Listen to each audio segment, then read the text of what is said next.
Hello, everybody, and welcome to another edition of the Bengal Tiger Podcast. I'm Matthew Brune, and joining me in person is Shea Dixon. Shea, we're kind of matching. We got the whole vibe going on. Yeah, we didn't plan that. Matthew had to do a road trip here. Internet's a little spotty at the If y'all saw the last podcast, then yeah, you know. But Matthew's commitment to a clear, good-looking podcast. Yes. Quality podcast is top tier. Drove over. This actually, and I will buy one of these mics. Now that we both sound good at the same time, I bet it's going to be a lot better. It's going to be all right. Different, pristine. So yeah, we got everything set up here. Shea has about a 5-foot monitor it's like in cheating. front of us. Yeah, I have all the answers to the test today. So we'll be able to run through this game, and I don't want to say relive it because I don't think LSU fans want to relive this game, but we will review it and get into everything here. Where do we start? Let's start with this. I want to see, because I've been reading the board's reaction and Twitter's reaction and post-game. Are you like hung up that Kelly's so hell-bent on deferring after? It's like, yeah, it seems like he's the one coach that does it, and now strangely LSU wins every toss somehow, so they always have an option. Auburn. And he defers. And everyone that he pointed out, he said at Auburn, though, he didn't defer because he wanted Auburn's offense on the field first because he thought that was more advantageous, which I would agree with. Yes. But his overall philosophy is I always want the ball. Yeah. He said today, though, it's because he wanted to keep Tennessee from having the ball first and going down on scoring, which they probably would have. It feels like, my problem is it feels like it's like a gut instinct for him every time. It's like, okay, we're playing Auburn, so we want them to have the ball first. Against Tennessee, we want to have the ball first. And it's just kind of like, it feels like he's going with the flow. It's not really, early in the season, he said it was like analytics based. He was like, the team who scores first has a better opportunity to win. I was like, okay, that kind of makes sense. But there's a reason why, like 95% of coaches just take defer and to the second half, and I think it didn't come back to bite them because they lost this game for a lot of reasons, but it would have been nice to have the ball to start the second half against the Tennessee's team, especially when you gave them the ball to start the game, basically. It's like every special teams thing that can go wrong has. Yeah, basically. They've checked every box. And I think some fans got rubbed the wrong way before the season when Polian kind of said, hey, look, y'all are spoiled on special teams.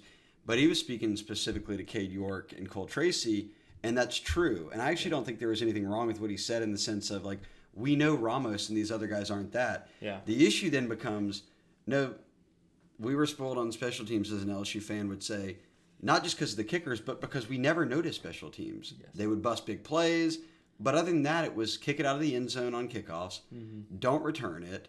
There was hard set philosophies. It seems here everything just goes wrong all the time. Well, and even then today, I would blame, like, you're like, oh, they gave up another big return. Well, then Kelly's like, well, that's because Bramblett punted it way too, know, he outkicked the coverage and the guy had a return. It's like, man, it's always something though. Like, I know there's still no excuse to give up a return of that nature when they've done it in the past games. It's not like this is something new. And even last year, with everything that went wrong last year, it didn't feel like special teams was nearly an issue at all. Like, it felt like maybe there were a couple plays here and there, but the kicking was good. The punting was good last year. The coverages were good last year.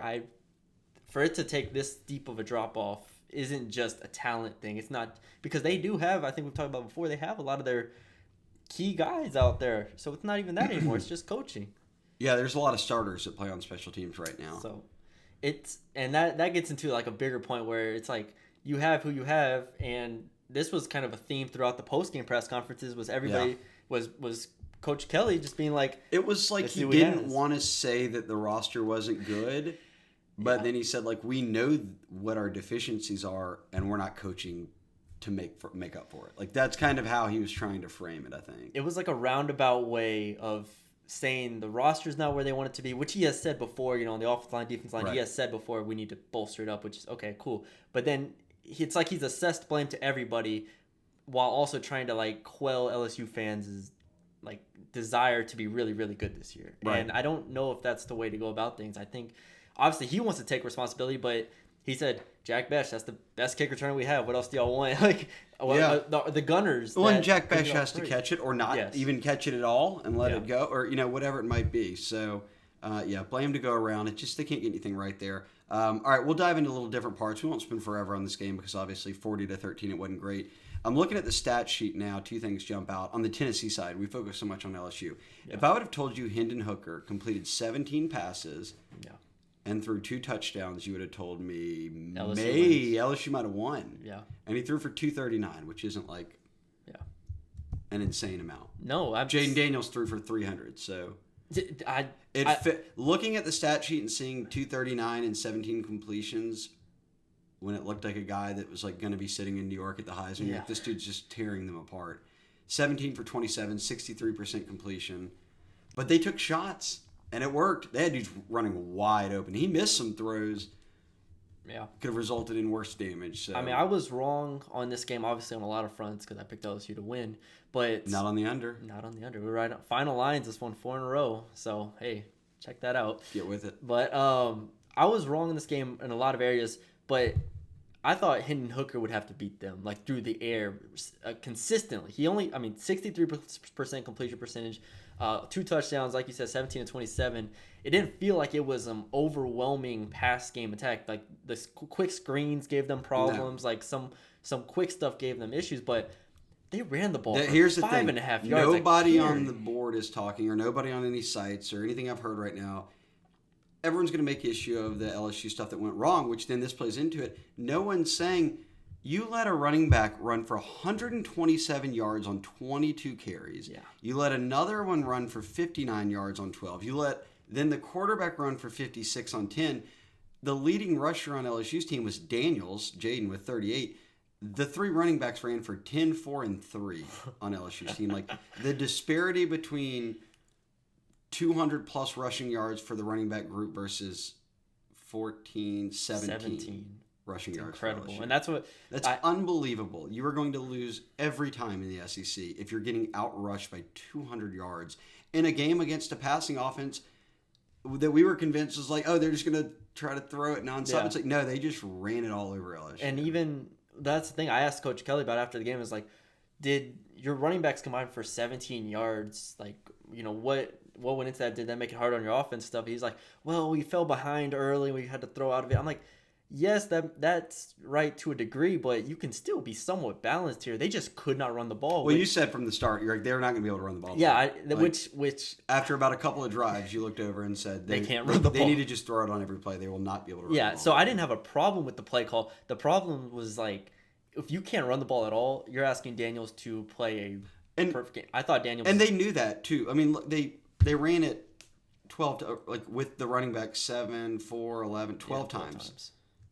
They threw it 45 and dropped back however many more because Jaden Daniels has 16 rushing attempts. I still thought the other running backs would be a little bit better than this.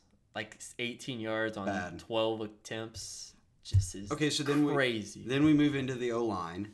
Which issues. Will Campbell out. Kelly didn't go into detail, but said that he had an episode during a practice and the EMS had to come, ambulance. He said it was sort of shook the team up.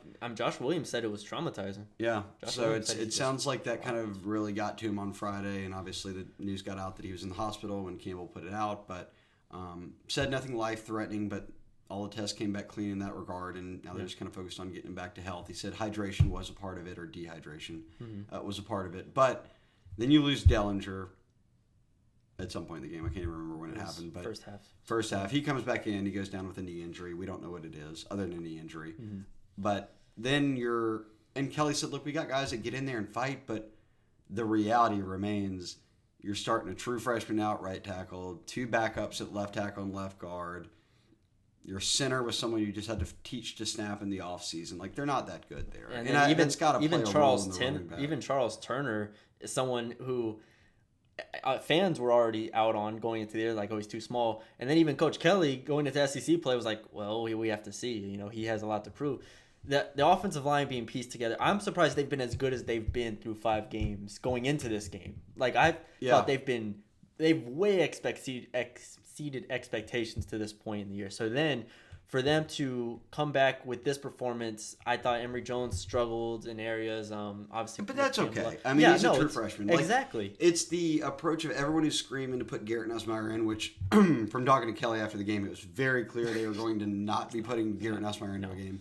That's a whole different debate or even conversation. Podcast. But it feels like that. But this is like the Walker Howard route, almost like, hey, if Emory Jones is your future, then play him. Like, I don't have a problem with Emory Jones. It was just so you're going to take lumps. You started to see it's their 5th starting offensive line in 6 games. Like you can't.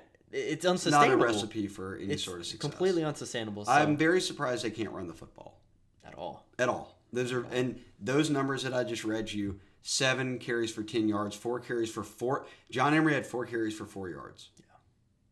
Noah Cain 1 carry for 3 yards. That's awful. Yeah.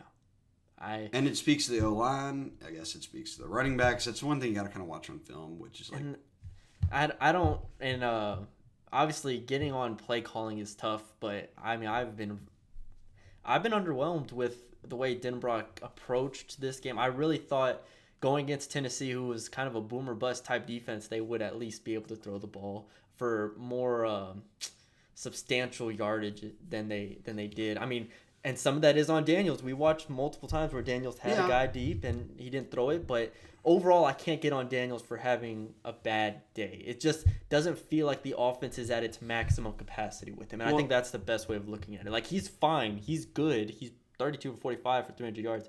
I don't have a real complaint.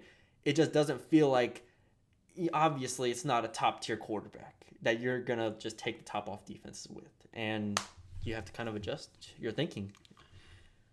I think here would be my issue. Or I think that is the bigger point to why they might be struggling right now. I think that Daniels is the right choice for a Mike Denbrock offense. Mm-hmm. I think that the Mike Denbrock offensive philosophy, which we saw work at Cincinnati, like with a quarterback in the NFL and Desmond Ridder, but with, Cincinnati's got they recruited very talented group of 5 level talent. But I'm not talking about like they were world beaters that had 5 stars. They put together a nice playbook. They had a good strategy for that level of heavy sets, 2 tight ends, run the football a lot. That's not what LSU's personnel is. They've got uber talented receiver room that has not played well at all, minus a couple of guys. Yeah. No real consistency out of that group. Certainly no real consistency from Kayshawn, who's supposed to be the best player in the room. But I can set that aside and say, I would still focus on them.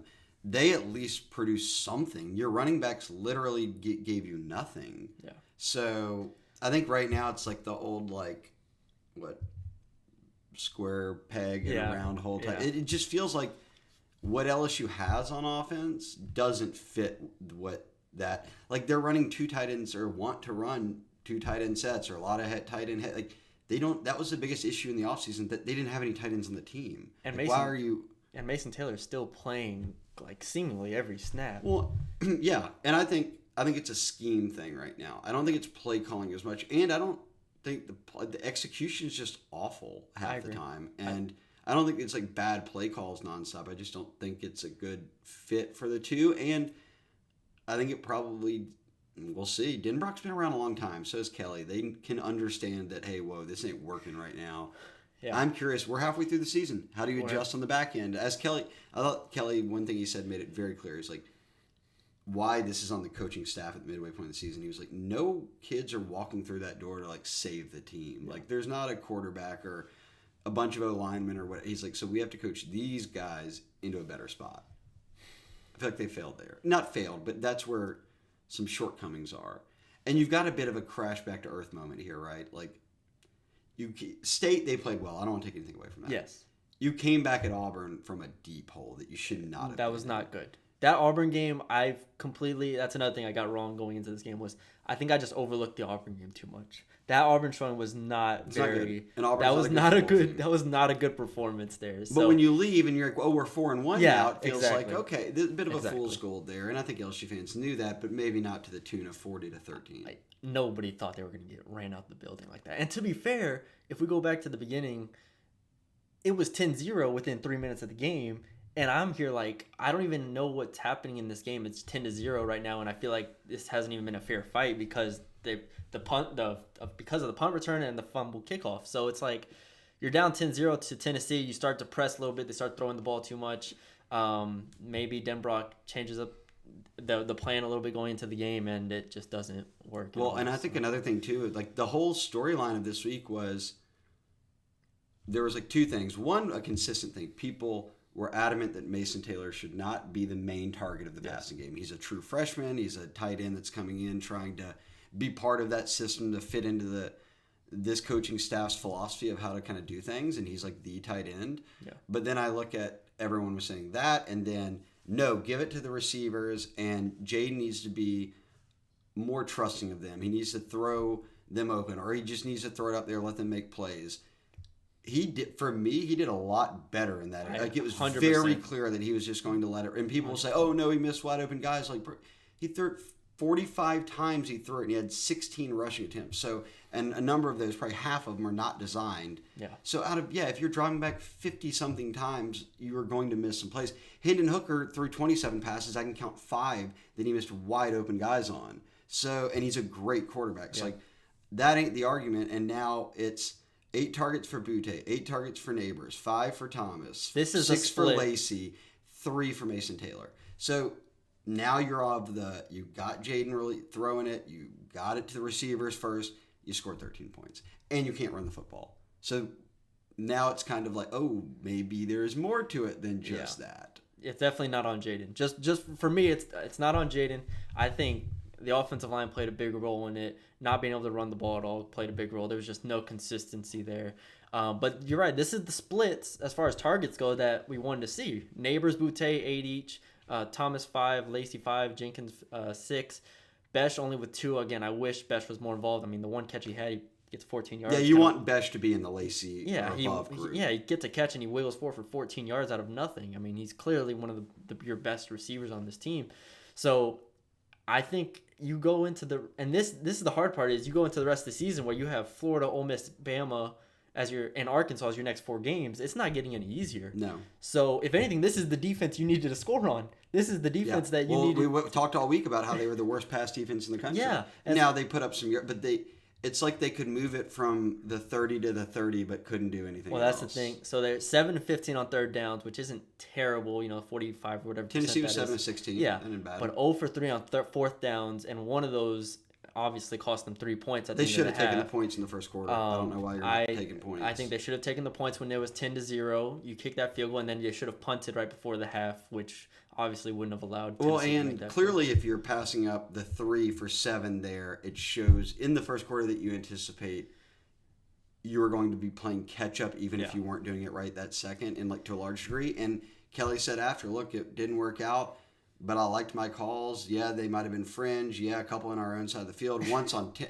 He said that the 4th and 10 was on the edge of the analytic playbook. I can't give him that one at all. But then but then it's clear he was clearly admitting by all 3 times and he said it. He was like, I thought we had to be aggressive because we were going to get run basically. The 4th and 10 one on the midfield before half was unacceptable. I can't imagine any analytics being like, 4th and 10. This offense has been pretty bad the entire season. And they just cut it to 20-7. Yeah. So it felt like, if we get a little bit more, maybe we can cut it to 20-10. But it's like, even if you get the first, there was a minute left in the game. I was just you don't have a kicker that can hit a 50-yarder. Exactly. So you're going to already need to get it into exactly. So that one didn't make sense. And then the other one, I thought you have to give your defense a chance here. Which, speaking of defense, they were bad. I was underwhelmed. It was the worst showing.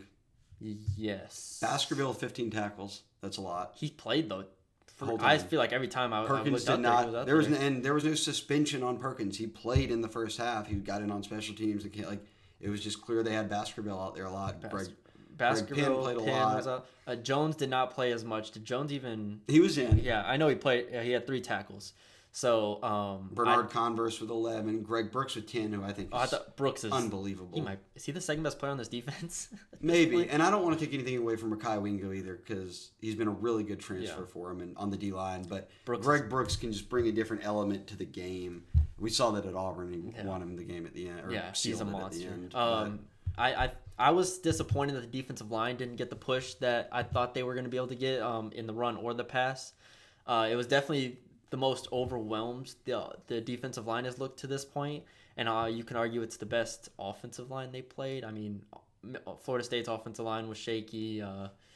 Auburn's offensive line was obviously shaky, so Mississippi State or Tennessee, try and take your pick. But that was disappointing for me, was the defensive line didn't dominate the way that I think they should basically every game. And when that's the case, you're going to have these games where you get run on for 5 yards a carry, which is nuts. So I really don't have anything else on the defense side of the ball. I mean, like you said, it was the worst showing. We knew Tennessee was going to be a good offense. Yeah. to get run on for 260 something yards is not what I expect. When I think about this game and I think about Tennessee moving the ball, I keep playing the runs in my head. The runs that Tennessee ran for more yards than they did pass. I mean, 49-yard run, 26-yard run, 12-yard run. I mean, you go down and there's probably more in there as well. But like, they kept popping runs, and I was like, I hadn't seen that to this point. Even Florida State didn't. And I think it's it's a bad defensive effort. Not only when you give up 500, but they 263 on the ground, 240 in the air. Like, yeah, they didn't have to lean on anything more than the other. It was a very evenly split game. It's the running all over LSU that was a bit surprising, but yeah, it's on to the next one. Yeah, on to the next one, and it won't get any Florida easier. did beat Missouri today by a touchdown, I think. Something like that. Yeah, 1 or 2 touchdowns. 20-something 17. Yeah, 24-17, I think it was. Yeah, so we'll get all that plenty of time done. to get to Florida. But it's not so, okay. So are you like that's my concern. Are you doom and gloom here or something? That's the question here: is can they stop the bleeding with Florida? Because if not, then you have Ole Miss and Bama. And Ole Miss, I think Ole Miss is close to that Tennessee of caliber team, who I think is better than LSU at this point. So if you can't beat Florida, then you might be staring at a 4-game losing streak before Arkansas, who Arkansas is hit or miss at this point, but still, like, you have to stop the bleeding with Florida, and for that reason, I don't believe in this offense at the moment. I still think the defense is good, and Florida has plenty of flaws, so I think they can win the game. But that's going to tell us a lot about if this team can bring it back together. A worry for me is that they can't run the football on anybody. That means that every game you win will have to be because you played great on defense and that your passing game did enough. Yeah. And right now the passing game is not at the level of the expectations people set. It's like so wild. Like, so much goes on to a quarterback and the receivers. Like, Jaden and the receivers have taken the brunt of all the blame. Yeah. The running backs and the O-line have not been good at all. Like, to have no running game in the SEC is a big issue. Yeah, we'll see. I don't expect Armani Goodwin to play next week. I anticipate he'll be out again. So we'll see how that affects the team. But like you said, it's just funny because on paper, if I told you Jaden Daniels passed 32 of 45 for 300 yards with a touchdown and then the pick coming, in the garbage time seconds, I mean, you'd have felt good about it. I would have definitely. I don't know how you throw for 300 and score 13 points. Like, that's the dichotomy here. Is you throw for 300 yards, you score 13 points. That's very hard to do. And it's like, I know there were times where they didn't take the points, but it's just it doesn't really comprehend to me. So I'm gonna have to go back and watch the game because I know they took Daniels did take a couple sacks. I don't have the sack numbers here, but yeah, it's gonna be an interesting 5. Oh, LSU had no sacks. Yeah, LSU had no sacks. Tennessee had 5. So I mean, they had 2 tackles for loss. Yeah, 2 for 8 yards. Yep. I mean, there's a heavily penalized game too. Yeah, both teams were. Tennessee had 12 for 107. Heavy dose of penalties. God, 12 for 107, and you won 40-13. Yeah, I mean, you could just look at this box score and just break it down in a billion different ways because, I mean, I will say Tennessee going 6 of 6 in the red zone. I think those 6 ended up in 30 points. So I think it's 3 touchdowns, 3 field goals. I mean, it's efficient. LSU didn't take the ball away. I mean, LSU needed turnovers to beat Auburn, right? You'll need a lot more than turnovers to beat Tennessee then. Yeah, exactly. And they didn't force any. And they didn't force any sacks. They didn't create any havoc. Tennessee was comfortable the whole time. It was a defense on its heels, and I wasn't really expecting that. I thought LSU's defense would at least be able to impose itself a bit, but I was wrong. You were wrong. I was wrong on that front. So, like I said, next week... Vegas was wrong. They said this was a 65-point game with a 3-point spread, and Tennessee won by 27. Yeah, so. LSU's team total was 31 going into this game. So, I was going to take the under on that, but I just... a bit of dyslexia. It should have been 13. I just took the game under instead. So. Smart. All right, I think that's all we got. This was fun. Yeah. Doing it in person. Hope everything came out good. We talked about special. Starting fast, that's just been a thing. That's probably my biggest worry. In no game that mattered, they've played 4 teams that are Power 5. And every one of them, they basically didn't score in the first half and got... Like Florida State, I guess it was like 7-3, 10-3, so that kind of drug out. But like State, Auburn, and Tennessee jumped on them 13-0, 17-0, 17-0. Like, no problem at all. which 20-0. Again, so they can't start fast. Like not even starting fast, they just can't do anything out of the gates. Yeah, it's and it's hard to assess blame on that because like you're like, okay, the coach should have them ready to play, but then it's like Jack Best just muffed a kickoff. So what do you really want the coaches to do about that? And that's the whole thing. It's like assessing blame is so difficult for this team because it's a first-year coach with injuries, transfers, quarterback play, and you're just like, I have no clue who to blame here. Everybody wants somebody to blame. A lot of blame to go around, I think. I mean, Will Campbell's hurt now. I mean, Garrett Dellinger's out there with the club. I can't properly assess blame here. I just know that 13 points against Tennessee is not a good look when you are just entering the teeth of SEC play.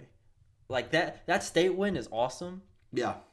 And it's going to continue to be awesome. I said that after that game. I was like, I don't think people realize how impressive this was. You've been right about Mississippi State the entire season. Well, it was clear that they've got so many guys back on both sides, and they're settled into year 3 for all those guys. But, like, I think we'll look back at the end of the season and be like, how in the world did LSU route Mississippi State's like 9-3 or 8-4 at that point. They're like win a big bowl game, and you're just like, oh. Yeah, okay. LSU beat them handily after falling behind. And I'm glad they won that game because that kind of delayed this for a bit. Well, so did Auburn. It was all a bit Auburn. Everything that was a bit of fool's gold. Well, and you knew that. It still was like, okay, they're not a great team, but they're stealing wins out here. Yeah. Like, how long can they keep that up? Not against a team the caliber of Tennessee. And Kelly said that. He said, trust me, we're not going to keep winning on good energy and a prayer. Yeah. You know, it's like, nah, dog. Eventually, you're going to get routed in your home stadium at 11 a.m. At some point, you have to execute and make plays, which they were not able to do. 40-13. So I think that's all we got. You got anything else here? Yep. Good to go. Yeah, it was good. I was walking back to my car and I saw Jerick Bernard Converse right there, and I was like, "Hey man, how you doing?" He said, "Doing all right. He's feeling all right physically." So 11 tackles. 11 tackles. So solid. JBC is good now. Good to go. But all right, that's all we have for y'all today. We hope y'all enjoyed this version of the podcast. I hope I can put everything together well and it comes out good. But yeah, we still got recruiting. Plenty of recruiting on the site for those who want to be done on the season already at 4-2 and 2-1 in conference. Recruiting is. You know how you get better? Here. Recruiting. That's it. 2024 on 2023 and 2024 on the horizon. So. That's all we got. We appreciate y'all for joining us. Subscribe to the channel, leave us a 5-star rating and review. Follow us on Twitter at the Bengal Tiger on 3. And yeah, thanks for joining us.